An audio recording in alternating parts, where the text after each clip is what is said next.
My name is Muhammad, but in Malaysia, I'm Malaysian. I'm known as Arshad, so. And the reason I always trip up over my words is because I was raised in England, where we talked British English. And then I was raised in Malaysia, when we talk like this, like we don't know how to talk English. And then trying to talk like an American really makes me hard to, it makes it really difficult to like, which one am I?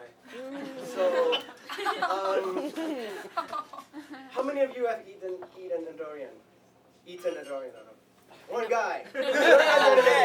Durians. Adam Richmond told me not to. Adam Richmond. So how was it? Did you like it? I did. I actually did. Okay, so well, it's delicious. It's my favorite fruit, but Really? those of you who don't know, it's the worst smelling fruit in the world. But you've had it before? Yeah, sure. How was it? In No, it's China? fine. That's a long time. He was gonna redo it when he got It was good? Did you do it? So this He poem did is about Someone durians, did it. and if I change my accent in the middle a bit, I'm sorry, because I wasn't comfortable being in the last one. So. The durian. If I were to ever be so rude and impose myself on God's creation, although I dare not to, I wouldn't be the first to complain, or will ever be the last to either, about the difficulty of opening the durian.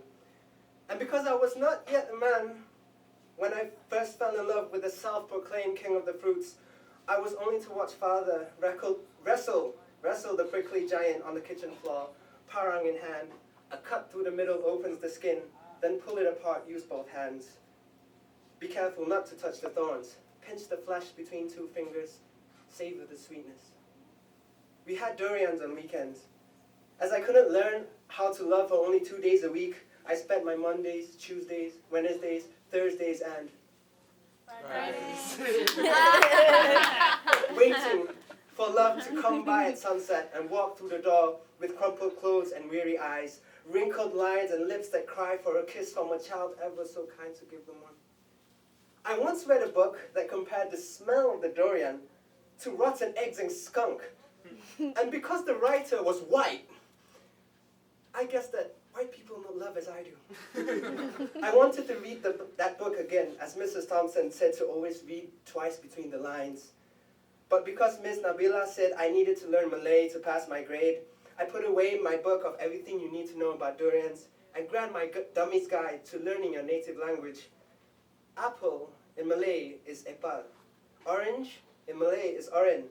Not too hard, but when I found that guava was not gurhava or juava, but instead the quite unnecessary jambu batu, I felt like giving up. But no matter what language my child will learn to love and write senseless poems in, the durian would still be the correct word for the 2 days a week spent on love. And a kiss at dusk by a child, simple and sweet.